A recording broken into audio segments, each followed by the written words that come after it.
Alors, bonjour à tous et bienvenue dans un nouvel épisode de LFPC Podcast. Aujourd'hui, on va parler du dépistage de la surdité à la maternité.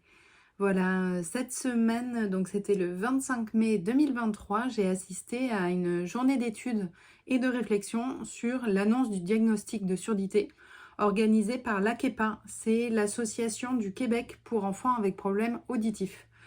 Donc c'était par Zoom et j'ai pu assister comme ça à cette demi-journée d'études. C'était super intéressant. Louise Duchesne, donc une chercheuse, a présenté toutes les données préliminaires qu'ils avaient récoltées suite à des perspectives croisées entre des parents, enfin du coup des données qu'ils ont pu récupérer de parents et de professionnels d'audiologistes sur l'expérience de l'annonce du diagnostic, c'est dur à dire. Euh, donc voilà, c'était super intéressant de voir comment ça se passe au Québec. Et j'aimerais vraiment beaucoup pouvoir créer un temps d'échange, enfin voir avec l'AKEPA pour pouvoir créer un temps d'échange sur nos pratiques professionnelles. Parce que je trouve que voilà, cette association fait vraiment beaucoup et très intéressante à des super supports. Je vous invite à la suivre sur Facebook ou sur Instagram, sur tous les réseaux que vous voulez. Akepa, ça s'écrit A-Q-U-E-P-A. Et voilà, moi ça m'intéresserait beaucoup de pouvoir croiser un petit peu les regards entre les deux pays. J'ai dit que j'étais la responsable pédagogique de la licence codeur en LFPC. Et les gens connaissaient pas. Donc j'ai dit le code. Et voilà, donc c'était intéressant. Donc j'aimerais bien en savoir plus sur comment fonctionne le LPC. Je crois que là-bas on dit langage parlé complété. Langue parlée complétée. Bref, ça m'intéresse et en général ça m'intéresse bien. Et donc c'était vraiment enrichissant de pouvoir voir toutes les données recueillies sur l'annonce du diagnostic, tant au niveau des professionnels, pour qui c'est pas évident non plus, et aux parents. Et donc après, on a fait des groupes de travail pour réfléchir aux bonnes pratiques. Qu'est-ce qu'on pouvait mettre en place? Et ça, je pense qu'on a, nous aussi, du travail en France pour l'annonce du diagnostic et pour la suite. Je pense que ça serait bien qu'on puisse se réunir pour travailler. Je sais que Surdit Info travaille sur le sujet actuellement. Mais je pense que c'est vraiment important qu'on puisse y réfléchir tous ensemble. Voilà, j'ai appris qu'au Québec, c'était, enfin dans les régions, je vais dire des bêtises, au Canada, comme ça je suis sûre, Canada francophone, il y avait seulement 54% des nouveau-nés qui bénéficiaient d'un dépistage de la surdité à la naissance et que dans les grandes villes. Donc ça m'amène à parler de sujet du jour. On va voir le dépistage à la maternité. Donc on va voir la loi, le cadre législatif qu'il y a par rapport à ce dépistage. On va regarder ensuite quand c'est fait et je vais vous expliquer les différents types de tests et comment ça se passe. Voilà, ça sera les 3 points du jour. Moi, comme j'ai déjà dit, je suis dans le milieu de la surdité depuis 2009. Donc là, on est en 2023, ça commence à faire. Et j'ai vu évoluer des choses et j'ai vu évoluer notamment le cadre légal. Parce que on a eu en 2012, donc le 23 avril 2012, il y a eu un arrêté relatif à l'organisation du dépistage de la surdité permanente néonatale. Et ça, à l'époque, moi, je passais mon diplôme d'enseignante CAPEJ à l'époque et il y avait eu beaucoup de débats dessus parce qu'il y avait eu ce diagnostic, pas ce diagnostic, ce dépistage précoce, c'était déjà dans certaines maternités et les professionnels de la santé et de la surdité s'inquiétaient des conséquences que pouvait avoir un dépistage à J+2 ou J+3, donc J+2 ou J+3 après la naissance, dans ce que ça pouvait faire de rupture de lien entre la mère et l'enfant, entre les parents et l'enfant. Donc ça, c'est évidemment complètement recevable. Et je me souviens qu'il y avait eu beaucoup de débats dessus. Et le dépistage a quand même été généralisé dans l'ensemble des maternités. Je ne sais pas s'il est obligatoire. Je sais qu'il est proposé, mais je ne sais pas si on peut obliger quelqu'un qui voudrait pas faire un dépistage. J'imagine que non. Et j'ai trouvé une enquête de 2015 de Santé publique France qui montrait que 94% des nouveau-nés étaient dépistés, avec un taux de surdité de 0,9 pour 1000. Ça, c'est un peu ce qu'on dit tout le temps, voilà, au niveau des stats, que c'est une naissance pour 1000, une à deux naissances pour 1000 qui vont être d'enfants sourds. Donc 94%, c'est bien, hein, quand on voit ben, voilà, nos amis québécois qui parlent de 54%, parce qu'eux, ils n'ont pas ce dépistage de surdité à la naissance. 94%, c'est énorme, hein, parce que on y reviendra, mais plus la prise en charge est précoce dans tous les domaines de toute façon, et mieux c'est. Donc voilà, c'est cet arrêté du 23 avril 2012 qui va pouvoir, qui a mis en place comme ça tous ces dépistages. Donc c'est seulement un dépistage à la maternité, ce n'est pas un diagnostic de surdité, hein, d'accord? C'est un test d'orientation qui va permettre ensuite de pouvoir aller vers un bilan complémentaire plus large. Mais à la maternité, on ne va pas vous dire votre enfant est sourd. Ça, c'est des choses qui se feront plus tard. Voilà, si j'ai des futurs parents qui m'écoutent, voilà, c'est un test de dépistage. C'est un test où on peut avoir des faux positifs ou des fois il ne va pas fonctionner. Ça ne veut pas dire que votre bébé est sourd. Ça veut dire que pour plein de raisons, ce test n'a pas fonctionné au moment où il a été fait. Que ça soit parce que le bébé était agité, parce que il peut avoir de l'eau dans les conduits. Enfin, il y a plein de raisons. Moi, ça a été le cas. J'ai accouché en juin 2022 et le premier test n'a pas été concluant. Donc, on en a refait un, je vais vous expliquer justement. Et donc, ça arrive. L'auxiliaire de puériculture m'a dit de suite, ça arrive, ne vous inquiétez pas, on a des tests qui ne fonctionnent pas. Ça peut être la machine, ça peut être le bébé, ça peut être plein de raisons.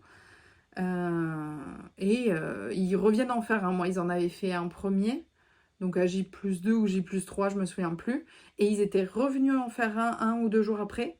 Et comme ce n'était toujours pas concluant, on était allé un mois plus tard, parce que c'était l'été, donc il y avait moins de rendez-vous. Plus d'un mois plus tard, on était allé donc au centre d'audiologie à Bordeaux pour refaire un examen. Donc, cet examen, je vous ai parlé de la loi et je vous ai déjà parlé du reste parce que je parle trop. Quand est-ce qu'il y a lieu? L'articulation quand même, alors que je suis professeure de phonétique. Donc, je disais, quand est-ce qu'a lieu ce dépistage à la maternité? Donc, c'est les jours qui suivent la naissance. Et ça, c'est vraiment un changement. Moi, dans ma carrière, donc j'ai eu des élèves sourds qui sont nés avant, bien sûr, ce décret-là, cet arrêté de 2012. Et j'ai pu avoir des enfants qui ont été détectés tard, hein. J'avais même un élève qui avait été détecté à l'âge de 8 ans. Donc ça, c'est extrêmement tard. Donc là, c'était l'idée de pouvoir faire ce dépistage le plus tôt possible. Et donc le plus tôt possible, ça veut dire quand la maman et le bébé sont encore à la maternité, quand on est sûr de tomber sur la maman et le bébé, parce qu'après, c'est toujours plus compliqué avec tous les rendez-vous qu'il y a à faire. Le rendez-vous peut s'annuler, enfin, il y a plein de possibilités. Donc, il a été décidé de faire ce test à J+2 ou J+3. Ça va donc vraiment...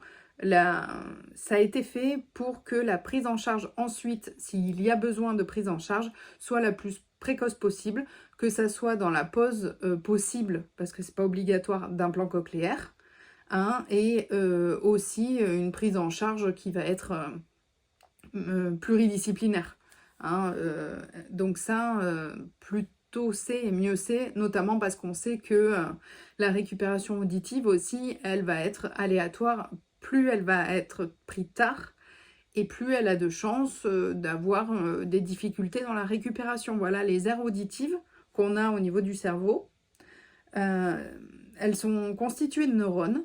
Et en fait, si ces neurones-là, ils ne sont pas utilisés pour l'audition, ils vont être colonisés par les zones auditives à côté. En fait, les neurones, ils vont servir à autre chose.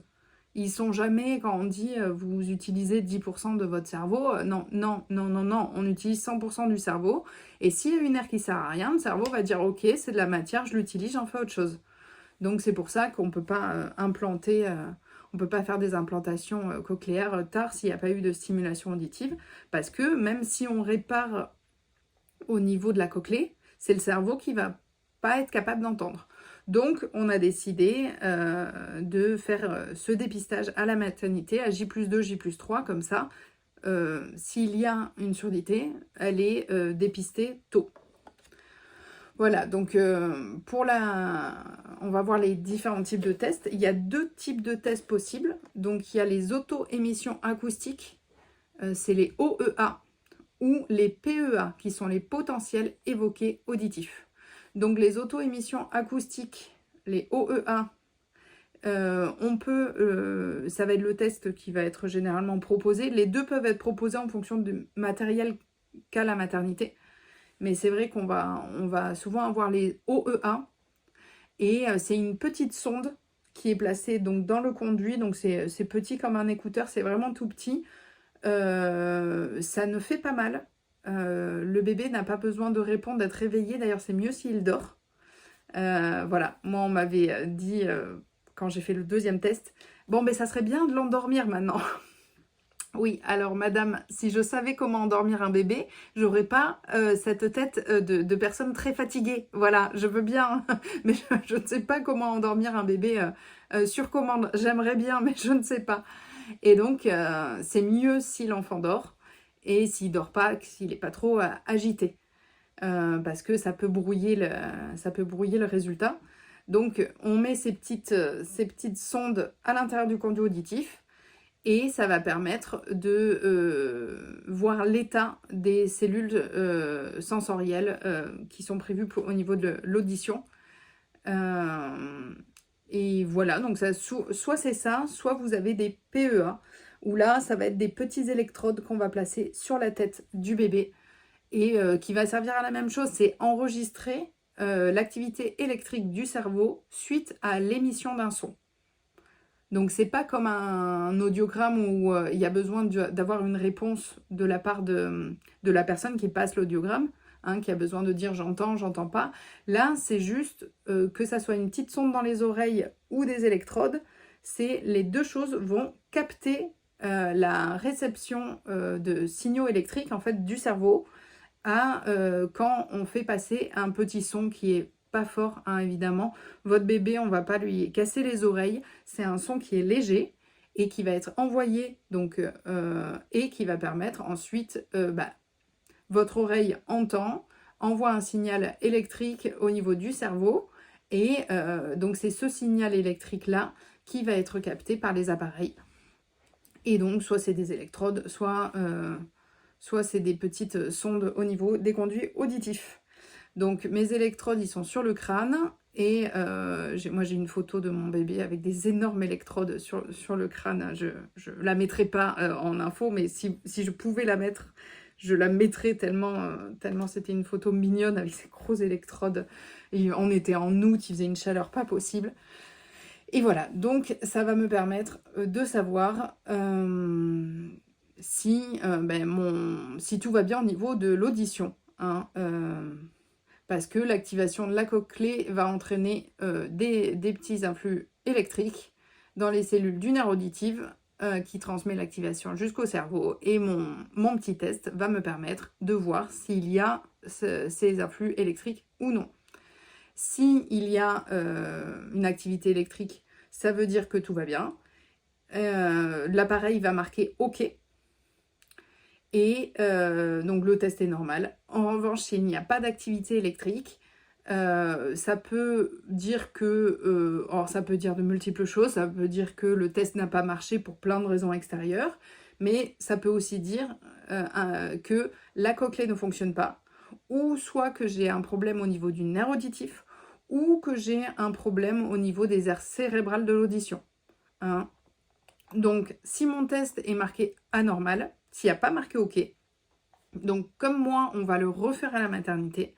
Donc, c'est une auxiliaire ou un auxiliaire de puériculture qui s'en occupe. Et donc, si c'est toujours non, on va vous proposer un test ultérieur dans un service ORL. Moi, c'est ce qui s'est passé. On a refait un test. Généralement, on dit le premier mois de la naissance. Mais des fois, c'est un peu plus long. Voilà, moi, c'était au bout d'un mois et demi. Donc, on a repassé ce test-là.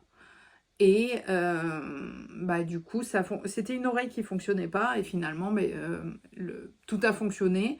Il devait avoir, on nous a dit que c'était peut-être du liquide amniotique qui pouvait être encore dans l'oreille, ce genre de choses, ou des conduits trop petits, ce qui est possible. Nous, on a des conduits auditifs petits dans la famille, donc c'était peut-être trop petit 3 jours après la naissance, et après, ça allait mieux.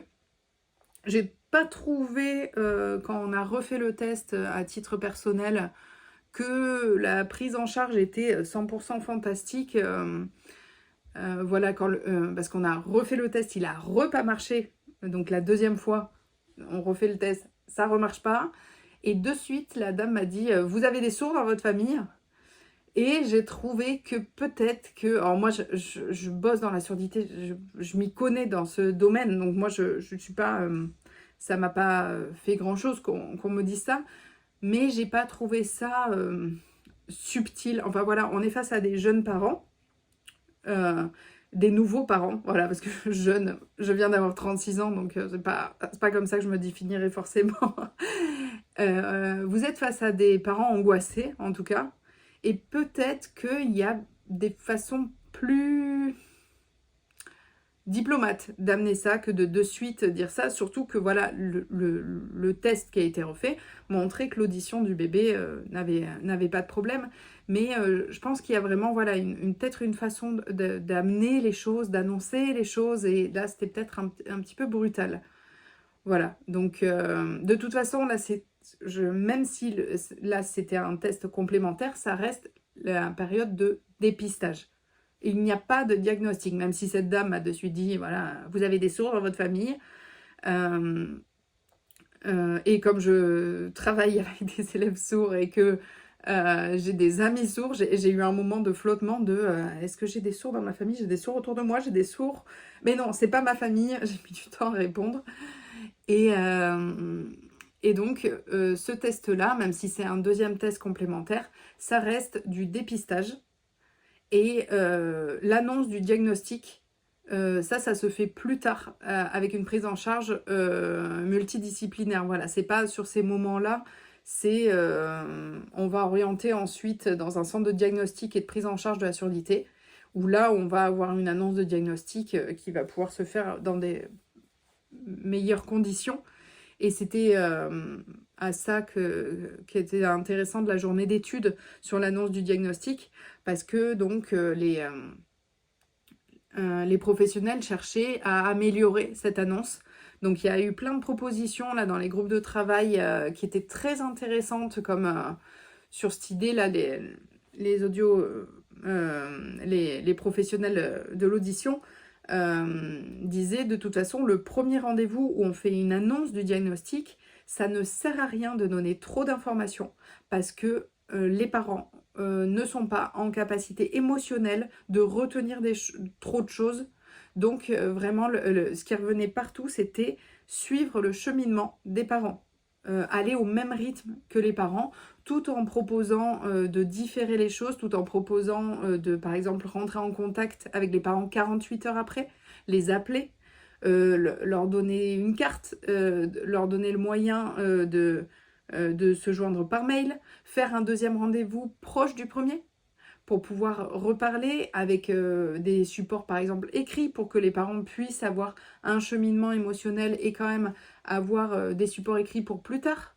Donc voilà, et il proposait des choses très intéressantes sur lesquelles moi j'aimerais bien qu'on discute et qu'on avance en France aussi, avec l'idée de faire des capsules vidéo à destination des professionnels qui vont annoncer ces diagnostics-là, avec par exemple une capsule vidéo pour le premier rendez-vous, une capsule vidéo pour le deuxième, sur toutes les choses à penser, toutes les choses à donner des informations en quantité, en qualité, en diversité. Voilà, la mise en relation des parents. Moi, j'ai parlé qu'en France, on avait la Fondation pour l'audition qui cherchait à développer son école des parents pour permettre vraiment des mises en relation des parents. Hein, ça, c'est revenu. Et voilà, je pense on a des choses à améliorer et qu'en travaillant ensemble pluridisciplinairement, on pourrait arriver au mieux à cette annonce de diagnostic qui, sur la journée d'études, les parents disaient que voilà, ça avait été ressenti, que c'est dur. Et comment faire au mieux pour que les parents puissent avoir toutes les informations nécessaires, que ça soit pour l'implantation, s'il y a implantation, pour le choix de mode de communication. Enfin, sur la surdité, il y a énormément d'informations à récupérer. Et c'est vrai qu'on gagnerait à continuer à travailler ensemble, voilà, avoir des journées d'études sur ces sujets-là et pouvoir sensibiliser à cette annonce du diagnostic. Donc là, la KEPA disait qu'ils intervenaient dans la formation des audiologistes. Et je ne sais pas où on en est, nous, en France. Mais voilà, j'ai discuté donc avec Surdit Info, avec Pauline Descours, et on discutait du fait que ça serait vraiment intéressant de pouvoir faire des groupes de travail sur le sujet. Et vraiment, moi, je pense que pluridisciplinairement, ça serait important de pouvoir discuter ensemble de cette annonce de diagnostic. Je pense au mode de communication, mais pas que, voilà, pour que les parents puissent avoir toutes les informations fiables. Voilà, certains professionnels disaient que les parents pouvaient trouver sur Internet tout et son contraire. Hein. C'est ça qui est difficile avec les infos sur Internet. Donc voilà, je pense qu'on pourra continuer à faire évoluer cette annonce de diagnostic pour permettre que cela soit le mieux possible. Mais en attendant, voilà, je vous ai décrit tout ce qui concernait le dépistage à la maternité, qui n'est pas le diagnostic à la maternité. Et s'il y a des jeunes parents, des jeunes futurs parents qui passent par là, vraiment, ça ne fait pas peur. C'est indolore pour votre bébé peut continuer à dormir. Ça peut ne pas être positif la première fois. Ils vont refaire un test, ça peut ne pas être positif la deuxième fois, ça peut être plein d'éléments, surtout en maternité, surtout il y a du bruit, le nourrisson voilà, peut s'agiter, des choses comme ça. Donc pas de stress. Et ensuite il peut avoir une prise en charge au niveau du service ORL. Ça ne veut pas dire que votre enfant est sourd, ça veut dire qu'on va refaire un test parce qu'il y a plein de raisons pour lesquelles le test n'a pas marché. Et si le résultat est toujours positif, dans ce cas-là, vous serez accompagné par une équipe pluridisciplinaire. Et je vous invite vraiment à vous renseigner auprès des associations de parents d'enfants sourds qui, sur le territoire français ou sur le territoire québécois, sont vraiment à l'œuvre pour faire au mieux, sur le territoire belge aussi, j'y pense. Et voilà, on a des super associations de parents d'enfants sourds et qui ont beaucoup d'informations, donc n'hésitez pas à vous renseigner auprès d'eux ou auprès de tous les acteurs de la surdité, que ça soit Surdit Info ou que ça soit les licences professionnelles, enfin vous avez les enseignants KPEJ, vous avez tout un réseau de professionnels qui pourra vous renseigner. Voilà, j'en conclus là. J'avais décidé que ça serait court cet épisode, donc je m'arrête là. Je vous souhaite une excellente journée, une excellente matinée, une excellente soirée et je vous dis à bientôt.